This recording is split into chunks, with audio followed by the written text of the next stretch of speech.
Welcome to FrihetsNytt or Freedom News, as you might say in English. As you hear, we will be speaking English today because right now we have this esteemed guest coming all the way over from the Atlantic Ocean, sitting in America right now. And it's none other than Professor Kevin MacDonald, a real expert in evolutionary psychology and a real advocate for white people's interests and identity. A warm welcome to you, Professor. Good to be here. Some Let's people, some of go. our viewers here might not really be familiar with you or your works. And could you please give a quick introduction to yourself and what you've been doing, your works, and your legacy, more or less. Yeah, I am a psychology professor, or was a psychology professor. I'm retired now. My research had to do mainly with things like personality and child development research and that sort of thing. Almost is mostly theoretical. I liked theory, and one of the things that struck me was in evolutionary psychology at the time, say in the early 90s, it was like a dogma that natural selection worked at the individual level. It didn't, groups were not important. They don't really exist. They have no real reality to them. And I didn't think that was the case. And I wrote a book in 1988 that had a chapter on the Spartans, ancient Spartans. And my view is that the Spartans were a very self-conscious evolutionary strategy. They took the children away from their parents. They socialized the boys to be soldiers. The girls were socialized to accept that way of life. They had a slave class that they had conquered, and that's what they did. And they're a very powerful group in the ancient world. And after I did that, I started thinking, well, what could I do next? And so I thought about Jews because Jews are important in history and certain eras and a lot of different eras, and they are a group and to see what's going on with them. So I wrote three books. 1994, People That Shall Dull Alone. Um, it really recounts what Jewish groups were up to, how they were structured, how they structured their interactions with non-Jews, how they policed their own people. Because that's what I realized, that human groups, unlike animals, can really police their group members. We can have things like a military group, where if you get out of line, they may shoot you, they may kill you, and so there's very strong discipline there. And then what that means is the groups are cohesive; they're on the same page, and they uh, become what we call vehicles of selection. They become part of the evolutionary story. And so I wrote that book, and I talked about Jewish competition to some extent with their neighbors, and that book was very well received. How Jewish groups police their own members. They taxed them. If you didn't pay your taxes, you'd be disciplined in some way. If you tried to marry someone else outside the group, a non-Jew, that was the end of it. You were basically excluded from the group. And so that operated like that for 2,000 years, more than that. And so I thought it was very interesting, but it wasn't the whole story by any means. So I had a lot of writing about anti-Semitism. But because I'm an evolutionary biologist, my view is that groups have conflicts of interest, and that we should never be surprised at that, and that there's competition between groups. And that's what we're seeing now with immigration and all this multiculturalism. So I wrote about anti-Semitism, and the main point was that all the big outbreaks, the historically important outbreaks of anti-Semitism, have had to do with group conflict over real conflicts of interest, not fake, phony things, imaginary things, the real things. And that goes against the grain because Jewish writers tend to think that Jews have always been victims, that they never do anything to antagonize the people around them. And then in writing that, it took a long time to get to press, 4 years. I kept adding to it, and by the time it finally got published in 1998, it was really 2 books. And the second book was Cultural Critique, where I went into You could call psychoanalysis. it your magnum opus, for example, Culture of Critique. What? Your magnum opus, your great work, Yeah, Culture of that's the Critique. one that really struck people, I guess, and people were very interested in it. The publisher disowned it sort of, and they sold me the paperback rights. And so in 2002, I published a paperback version with a new preface that expanded some of the things. And now just this year, just a couple of weeks ago, the third edition came out, Mm. and it's 40% longer than the second edition. Cool. It's got a much expanded preface. I've added material to all the chapters. So now it's over 700 pages. And so it's quite the tome, as we say. It's a huge book. And I worry people aren't going to be going to read it because it's just too long. But you can read parts of it that interest you. It's got a very detailed table of contents, so you could go, zip right to a certain section. But so that's really what I did, and that then may be a persona non grata. But somewhere along the line, writing cultural critique back in the late '90s, I realized these people are not our friend. That they're not really on page with us, and they have different interests than us. I mean, as any evolutionary psychologist would not be surprised at that. Two groups, two different interests. And the sad thing is that so many Just a Americans. question, but does that make different groups necessarily enemies? For example, a lot of people hearing this might think that, oh, we view this other group as an enemy, for example. They have to be crushed or destroyed or something like that. But it's just that there are different groups with different interests. Yeah, different groups with different interests. Doesn't necessarily mean that you want to go to war against the other group. It doesn't mean that you can't find compromises and so on. But yeah, the history of Jewish Gentile relations has always been stormy, has always been difficult. And, going back to the 19th century, there were concerns about Jewish control of the media in Germany, say. And in America, you had people like Henry Ford, very concerned about Jews because they were upwardly mobile. They were taking over the theater industry in New York. The Hollywood movie industry became completely Jewish. And they were buying up big newspapers and so on. Jews have understood sort of intuitively, I think, that it's important for them to have a big influence in the media. And so in the revised edition of Cultural Critique of the 2002 and in the present version, I talk about Jewish ownership of the media, Jewish contributions to the media as writers, and that sort of thing, because that is really one of the sources of Jewish power in the United States, and I'm sure elsewhere, that they have a big say in the media. And after World War II, especially, Jews became, there was a lot of anti-Semitism in America, in the 1930s, 1920s, and before that. But then after World War II, it just disappeared. And Jews, really rose to the heights of American society. They became, media dominant at that time.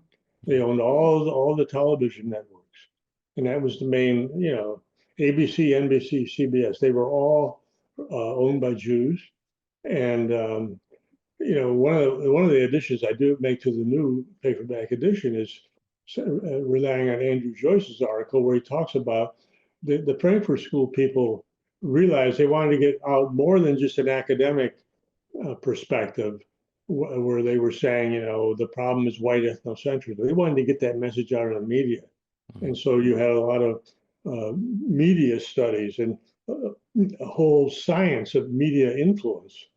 And that, bore fruit because in the 1950s, 1960s, really not until the internet came did you see anything that really pushed back on that. The internet allowed people to have opinions that differed from what they were getting in the mainstream media. And I think that's been very important. But Jewish groups have done their best to shut down the internet from any voices that that basically disagree with their interests. So, and they are doing have done their best, and they've been more successful in Europe in enacting hate crime laws, so-called hate crime laws, where people are penalized in various ways for having certain opinions. And we see that certainly in the UK, people are being hauled off for making social media posts that oppose to immigration. If you make a social media post opposed to immigration, you may well get a visit from the police, and they will talk to you, and they may put you in prison for a while. Yeah, they have this bizarre law that's a penalty that says non-criminal hate speech, for example. I have a lot of contacts in Britain that has told me a lot about it. Yes, very important. And Britain, the UK is really in bad shape, I would say. You have powerful Muslim groups now, and you have still a powerful Jewish group. The Jewish groups have traditionally funded both the Tories and Labour, and so they're on both sides of this. But Professor, let's not focus a lot particularly on the Jewish group interests and the group strategies.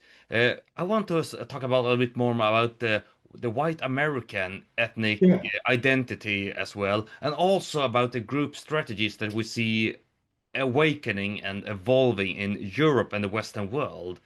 But if we start with America, for example, how is the situation for the white population in America? Well, as elsewhere, I believe, you're not supposed to really identify as a white person. And I remember back in the 1970s, I used to think about this because I was into evolutionary psychology, and I was aware that my own feelings at that time, it was just the whole idea of identifying as a white person, as having white interests, was just something that was abhorrent. It was just something that you wouldn't do, and as an educated person.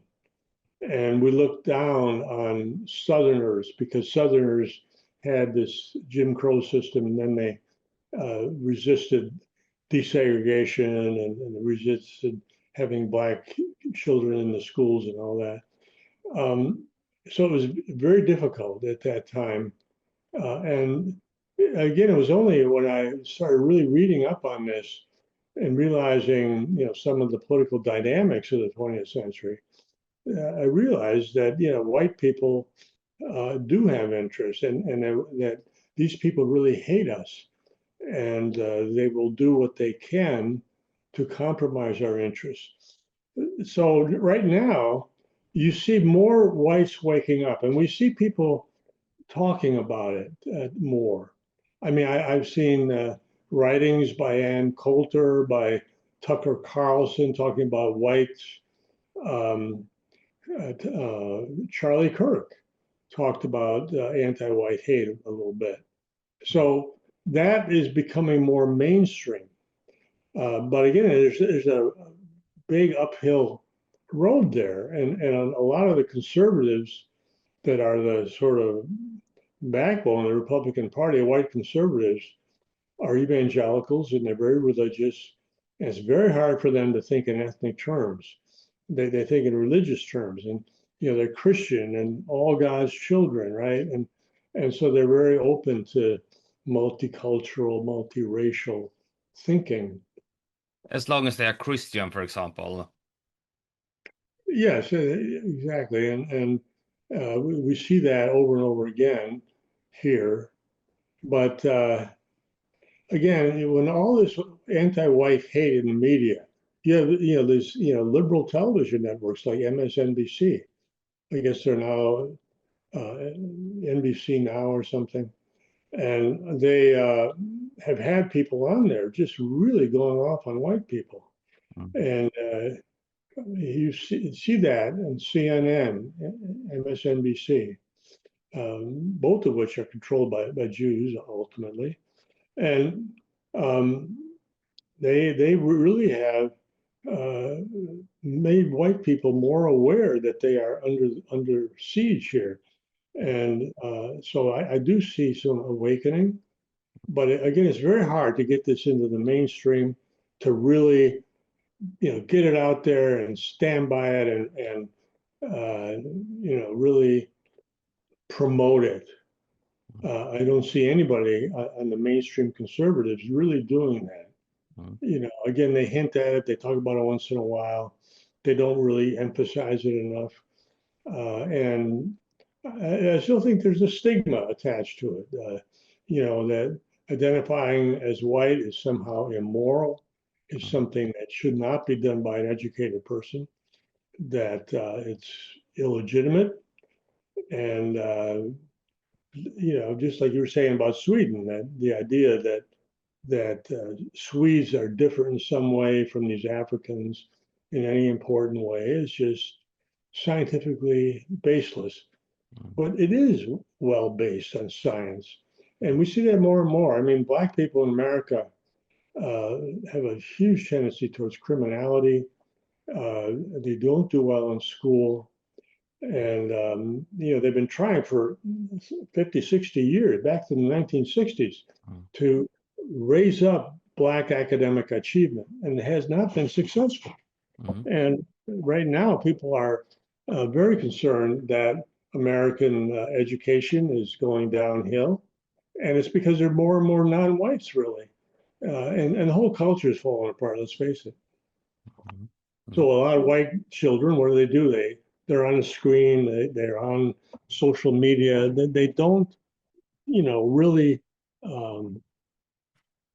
focus on politics or white identity, sadly. And that's what the media wants. They'd be happy playing video games, and gossiping with their friends, and so on. And that's just fine. What they don't want is white people waking up and really. I think a lot of young white people though are have experienced this sort of thing firsthand. They go to schools and they get beat up by blacks, say, or by Muslims, and they start to realize that this is not going to be some kind of multicultural heaven. It's going to be full of conflict. We've seen a lot of developments in the United States these couple of years, two different currents. But I just want to turn for just a quickie to our Swedish audience. Som ni hör, om ni uppskattar det arbete som vi gör här, att vi tar in tunga auktoriteter från hela världen, då får ni jättegärna bli prenumeranter. Då kan ni komma åt precis allting som vi har på vår hemsida. Men ni hjälper oss också ekonomiskt att utvecklas, bli ännu mer professionella, bli ännu bättre. Så vänta inte, bli prenumerant redan idag. Vi behöver all hjälp som vi bara kan få. These last couple of years, say 10 years or so, we've seen two different currents in the United States. On the one hand, we have this Black Lives Matter. We have these woke fanatics. But also we have the MAGA movement, the Trump movement, the resistance to mass migration. We have these anti-white, anti-woke movements. We have groups like Proud Boys and all these kind of different groups. And it seems like they have all contributed to this white awakening in America. For example, this white guilt culture, but also these groups or these currents that says that white people should not have to put up with this. Would you say that this has contributed to this awakening? Yes, white people are very prone to guilt. Guilt is an emotion that you don't really see in these other cultures. They tend to feel shame if they violated the strictures, the customs of the group, but they don't feel guilt the way Northern Europeans do. And that's been a big problem because the media and educational system has been totally oriented towards making white people feel guilty for the past. Like, it's my fault that there was slavery. It's not my fault. None of my ancestors, much less myself, have owned slaves, and but it's very effective, and especially with women. Women are very prone to to feeling guilt about these kinds of things, and they tend to be much more on the page with the left. They are much more conformist, and that is a problem because right now you have this culture. Western societies. This is a big thing in my book, 2019 book on individuals. And Western societies are not based on kinship; they're based on what I call moral communities. Westerners want to have a good reputation. They want to feel that they're an upstanding member of the community. And what's happened is that because of this media control and academic control that we've seen, and again, Jewish groups are very much involved in that, the moral community is really a community of the left. In order to get beyond that, you have to reject this whole moral thing about white people are evil, white people are exploiters, white people have always been enslaving other people and colonizing and so on. And it's very hard to overcome for most people. They are easily made to feel guilty.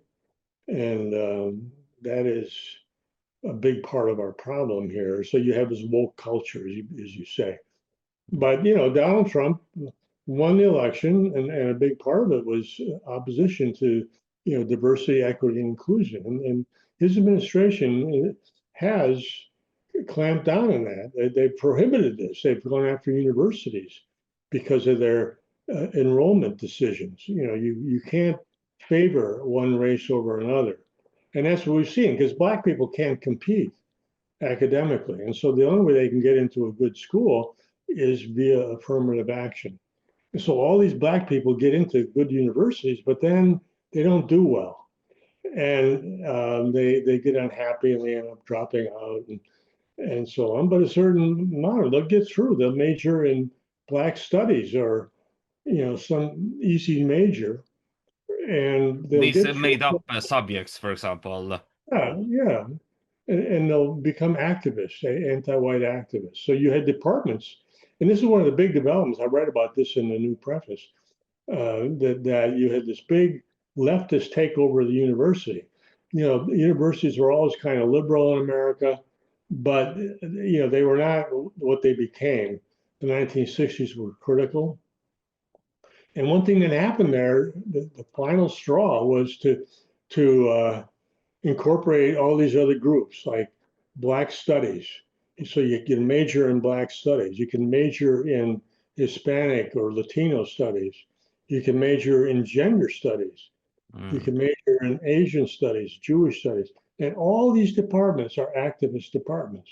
And they're all on the left. And the professors think of themselves as activists. There's no question about that. So you basically produce these identity departments within the university, and they are going to fight for their ethnic interests. You do not have any departments of white studies, except departments where the whole idea is to make whites feel guilty. So you see that they actually have white studies courses. About issues about whiteness or the white suppression, white privilege, and everything like that. White privilege, and that's what they're up to, and so it's pathetic, but that's the way it is. And the idea of having a white activist, that whites have interest, they have a real department of white studies that would advocate for white interests is completely beyond the pale. You can't do that, and no university does that, and so that's where we're at. But that's part of the reason why, especially conservatives, don't trust the academic world anymore. They don't. They a lot of them are encouraging their children not to go to university or to go to a conservative university. There are such things. They're not white pro-white universities, but they are conservative. They believe in the United States Constitution. They believe in the Bill of Rights and that sort of thing. Um, a lot of them are Christian religious, but they're not. Again, they are not the elite universities. They're not the ones that really produce the next generation of elites in this country. Mm. So that's a big problem. Um, Jewish power, the power of the left comes from media influence, money, and universities, and also the legal system. But in particular, money is so important in any democratic society. You fund these non-governmental organizations. They're dedicated to pro-immigration. They get a lot of funding, a lot of it from the government, and they can promote their policies and pro-immigration, pro-multiculturalism, anti-white. So there's this whole leftist culture that's grown up, and it is massively funded by activists on the left um, and by the government. But at least Trump has cut down on that. That they are not getting the money that they were getting before, and he's saying you can't discriminate against white people Mm. as they have in universities, enrollments, and on jobs. Some white people have won lawsuits where they felt they were being discriminated against in the workplace. Yeah, I think I So, remember a case with Starbucks. I think it was, say, 2 years ago, a woman who was discriminated for being white and was not given a job, or she was sacked because she was white, and she got she got confirmation from the court that she had been discriminated against. mhm, yeah, and there was a case in Seattle where a government employee was just getting harassed and everything, and the statements were, her supervisors were saying a very anti-white things and all that. Well, he won his case, so it does exist, and there are legal remedies, but they're very difficult, and still we have this culture out here. Um, so we're making a little bit of progress, but the future is very much in doubt. And we found we can't really trust Trump when push comes to shove. That Mm. his words are sort of meaningless. They don't really. He may change his mind the next day. Mm. And I do believe that Trump, in his his into his heart, his soul, he does want more of a white America. He doesn't want this multiculturalism. He's trying to really have a sense of American nationalism. That's what his tariffs are all about. Promoting manufacturing in America, promoting American industries, and that sort of thing. So Trump has good instincts, but he does cave in to these interests quite often. Mm. But if we look at the policies that he's been conducting concerning mass migration, these big deportations, these closed border policies, uh, would you say has been a very big blow against the Great Replacement, and that it has provided some sort of legitimacy to fight against mass migration, replacement policies, and everything like that? Yeah, remigration is a big word in Europe, but we don't see it that much here. But yeah, there are a lot of people, and Trump has deported quite a few. He has immigration and customs enforcement in Los Angeles, Chicago, Memphis are going to them. They're bringing in the National Guard and with military people, and they're trying to deport a lot of these illegals, but of course there's a huge blowback against that, pushback. They've had riots in Los Angeles. The governments of those areas, like Chicago, they do not want this. They like their immigrant population, and so they are going to. They don't care if they're legal or not. They like illegals, but so there is definitely something going on. I think a couple million people have been deported or they've self-deported since Trump got in, which is a big start. It's good. So we do see self deportation.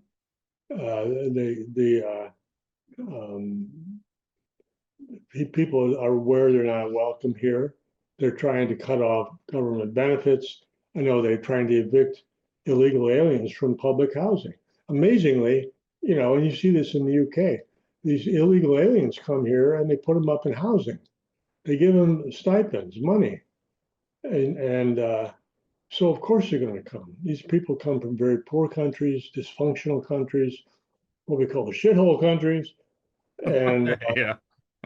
that's what they're called. And they're, those countries are never going to get their act together. They're mired, it's sort of medieval perspectives as very, very much out of step with the contemporary world. And so they're poor, and they're never going to get really get on page. And they're going to be corrupt, and they're going to be asking for handouts. I mean, Africa, if Western countries stopped their aid to Africa, there'd probably be mass starvation. But a lot of Africans, of course, want to get out as best they can. You go to any place that's open, and Western countries are basically suckers for this. They have given in. They support it. I'm more familiar. I mean, it has been the case in the United States. They can get free housing. They can get free medical care. Their children can become citizens. And if you have a citizen child, then you can go on welfare. You get all these benefits. So of course they're going to migrate here. They're better off here, even if they're relatively poor, than they would be in their home country, and they know that. Mm. So it's all about that. It really is a lot of they claim abuse of various kinds, but the real thing is economics. And Trump is doing something about it, but it's hard to see if it'll really be enough. And there's huge pushback from the left. The left wants every migrant in the country to have the ability to contest it legally. So that would mean millions of people going into the court system and having a lawsuit that I should stay here because, and they can make up stories about persecution. And these immigration judges tend to be, liberals, people on the left. And so the immigration judges oftentimes side with the immigrant. And the immigrant, what happens is they come in, and Biden had this thing where you could come in and they had an app actually you put on your phone, and the app would you'd register with them, and they'd say, okay, come back and see us in 5, 6, 7 years, as if these immigrants are going to come back and face the government in 7 years. Very few do, and so it's been a scam from the beginning, and it's much loved by the left.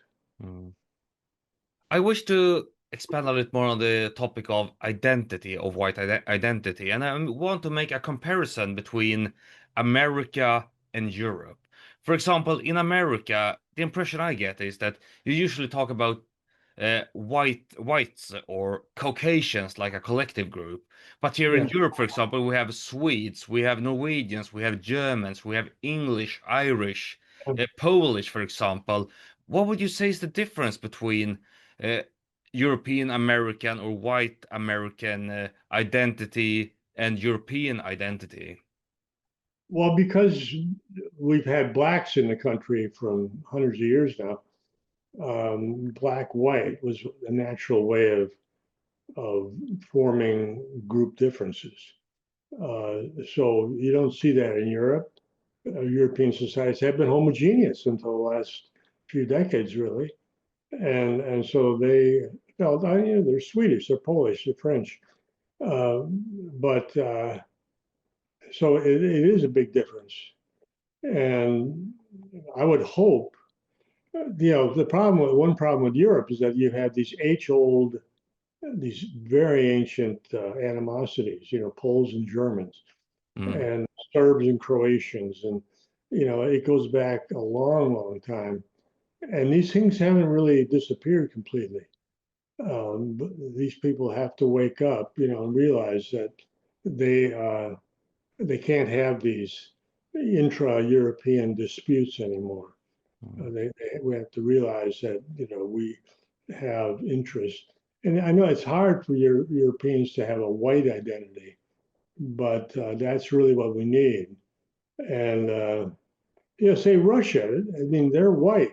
We should think of them as white people. Mm. And I know Putin at one time wanted to be part of NATO, wanted to integrate Russia with Europe, but they were turned down. And you know, there's this hatred towards Russia, and a lot of it comes from these neoconservatives, which is another chapter in my book. You know, it is a Jewish movement, and there's hatred towards Russia uh, for the past, and they want to see Russia um, split up into different smaller countries, powerless, and really, you know, under the thrall of the West, where they would become multicultural, promote immigration, and all that.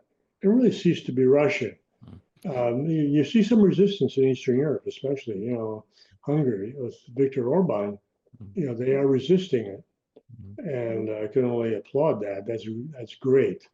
We can see it is possible to push back, but you know, you have to have political political will to do that. And these Western countries have not been willing to do it. You know, the EU has been a huge disappointment in Mm. terms of that. You know, they are putting quotas, and forcing countries, trying to force countries like Poland and um, Hungary, Czech Republic to import more non-Europeans. Mm. And so Mm. very bad, but I would hope that Europe would have a sense of common interest against this invasion that we see and against multiculturalism. But I'm all for Sweden staying Sweden. Sweden have a Swedish culture, and Germany have a German culture, and so on. But um, everybody has to agree that we have common interests as a race, really, Mm. against this invasion. And that's, Exactly. But I was speaking about Sweden right now in Sweden, the Swedish people. I really want to hear you describe as an American what you think is Swedish. If you could describe the Swedish people from an, say, American perspective. yeah, as I say, I wrote a book in 2019, and I had a lot on Sweden because, as I say, Sweden is very individualistic, and they have a unique, different culture. You know, formed in Northern Europe, and they are very, uh, they're different from the Scandinavian cultures. Are all different from the cultures to the south of them within Europe, and they did not have, say, the feudal period really, in the same sense that, say, it was common in Germany and England and all that. The So feud, you mean the feudal system? yeah, the feudal system, Exactly. right? Yeah. That the peasants, farmers in Sweden had more individuality and more freedom, really throughout history, and that they are really unique, but they are very susceptible to these multicultural messages and feeling guilt and very concerned about violating the moral community is what I call it. I mean, it's very hard for me. I remember back in the 1990s when people first started calling me an anti-Semite. Oh, I mean, it's the worst thing in the world, you know. And I got used to it though, and I managed to find myself and not care that people hated me. And it's very hard for people to do, and especially women, where you're going to be hated for what you believe in. And it takes a lot of courage to do that. And Charlie Kirk, one of the things he kept saying was courage. He said, "How?" You know, they asked him, "How would you like to be remembered?" And he said, "His faith and his courage." And he has been courageous. I think he was changing in our direction, and maybe in a few years he would have been on page with us because I think he was an honest guy. He started to reject money from the Israel lobby, and he started to have doubts about Israel, about the ethics of what the Israeli was doing. You know, the ethnic cleansing and this a war really on women and children that we're seeing in Gaza. But he wasn't there yet. But he was starting to get there, and you know, we can all hope that that would have happened. Again, I see some waking up among mainstream conservatives in America that you know, we have to defend white interests. In Sweden, you know, certainly there's some pushback, and people like yourself that have a sense of Swedish culture, Swedish history, Swedish interests. Would you say that anyone can make the claim of being Swedish, for example? Could an African come to Sweden and say, "Hey, I'm a Swede now. You have to accept me and refer to me as a Swedish person"? Yeah, they can say that, but you know, I would hope that Swedes would not believe that. Even though you're going to have these intellectuals saying, of course, they can be Swedish. And we see that now. I mean, I couldn't believe I read the other day that there are ministers in parliament in the UK who are standing up and saying Sharia law is part of what it means to be British. Mm. And that just drives me crazy. You know, it's not part of what it means to be British. And it's a recent invention. It's something that these leftists push, but we have to push back on that. Mm. That Africans, you know, cannot really be Europeans. They're very different people, very different culture, very different tendencies, very different evolutionary history, and they're not going to be able to be incorporated seamlessly into Western culture. It just can't happen. And Couple of these past weeks, we've had though a very interesting development. For several decades, we Swedes have been told that there is no Swedish culture. There is no Swedish people. Everyone can be Swedish. You have no specific right to this nation. But just a couple of weeks ago, the government presented a cultural canon, where they had listed a lot of things that was supposed to represent Sweden and Swedish culture, and the public service channel SVT invited two politicians, one Persian and one Kurdish politician, to discuss Swedish culture. And a member of the parliament from the Sweden Democrats, Jessica Stegrud, she wrote on X that it was very speaking that they allowed two migrants to talk about Swedish identity, Swedish culture, and it seemed like it caused an awakening. Suddenly, a lot of people, a lot of Swedish from all over the society were saying, there is a Swedish people. Why should migrants tell us what is Swedish? We should be allowed to say that for ourselves. So despite all these decades of indoctrination, it just took one little spark for people to saying that we have a right to take care of our own interests, and no other people, no other group should be able to come here and tell us what is what. What do you think when you hear about this? I'm very, very cheered by it. I'm happy to hear that. Yes, I mean, the very idea that you'd have a couple migrants talking about Swedish identity is just wild. You think that they would feel an obligation to have the views of the Swedish people. Mm. Um, but so it's a good sign, if this takes off. I don't. How's it being treated in the media? Is it being um, people taking that up in the media? Yeah, they are the mainstream media. They started to attack the politician Stegrud for posing this question. They claimed that they attacked the party, the Sweden Democrats. They posed her as racist. We had this institution organization Expo that is like a Swedish equivalent of ADL or Southern Poverty Law Center, for example. They started to make up this storm against her and really try to portray her as a right-wing extremist, a racist, maybe even a Nazi in making, for example.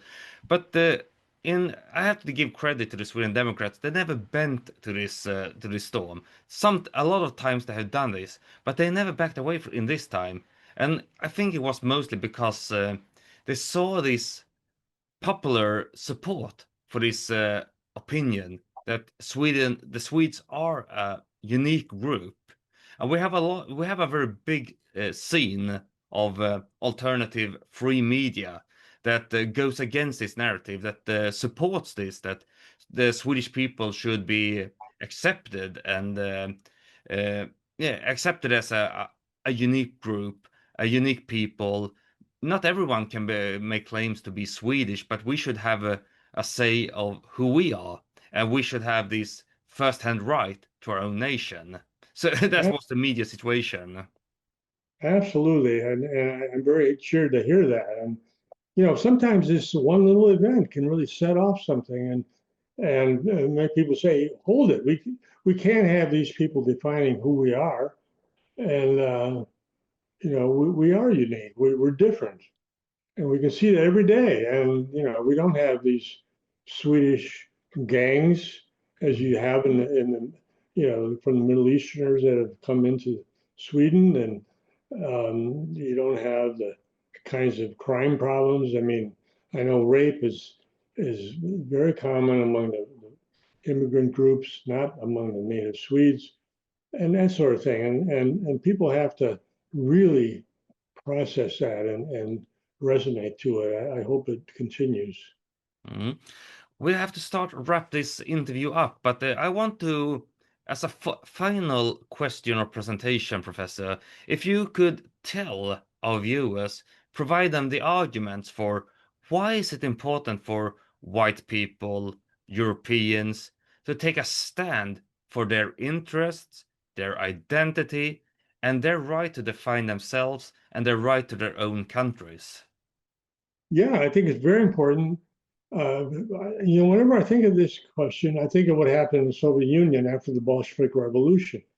That basically you had non-Russians in charge of Russia, and they immediately started to have mass murder and just horrible things happening to the old aristocracy was murdered, the middle class. There was a whole big German group there that was very much in the bureaucracy. They were pushed out and often murdered. So there were 20 million people murdered, and that's just an absolutely horrifying phenomenon. And that's what can happen when non-ethnic, when your group loses power, and that's what's going to happen throughout the West when the non-Westerners become powerful. You can just And look you're at what's gonna, happening in South Africa, for example. yeah. So that was a good example. And the society, on the one hand, is falling apart. They can't maintain a high level of civilization. On the other hand, there's a lot of white hate, and you see a political party, Julius Malema, who it talks about kill the boar, and of course the boars were the majority of white people, and yeah, if they get power, whites will be killed even more than they are now. And so South Africa has a huge crime problem, murder. If you live in South Africa, in one of the cities, you're going to have barricades, you're going to have security systems, you're going to have, bodyguards, I suppose. So it's a huge problem in South Africa. And one of the things Trump did was say you could immigrate to this country as refugees. I don't think very many have taken it up, but it's a great gesture anyway that you would allow white people to be refugees from what is really an oppressive society that is falling apart, literally. And we'll see. Mm. Thank you very much, Professor, for being with us here today. It's been a great honor and a great pleasure to get to hear from your knowledge, your experience, and your expertise. And I really hope that we'll get to see you here on this channel many times again in the future. Yeah, I enjoyed the interview, and if you want to do it again, just let me know. Thank you very much to our audience for viewing this. I'm just gonna switch to Swedish for just a little bit. Ja, om ni uppskattar det här och uppskattar arbetet som jag gör med att jag kör på järnet här oavsett come hell or high water, så får ni jättegärna ge ert stöd genom en personligt riktad villkorslös gåva till mitt swishnummer 076 285 4712. Det blir ingen lön för mig eftersom vi fortfarande har problem med banker, ekonomi. Så jag uppskattar allt stöd som jag kan få från er. Det betyder väldigt, väldigt mycket. Tack så jättemycket och som vanligt, vi ses igen inom kort.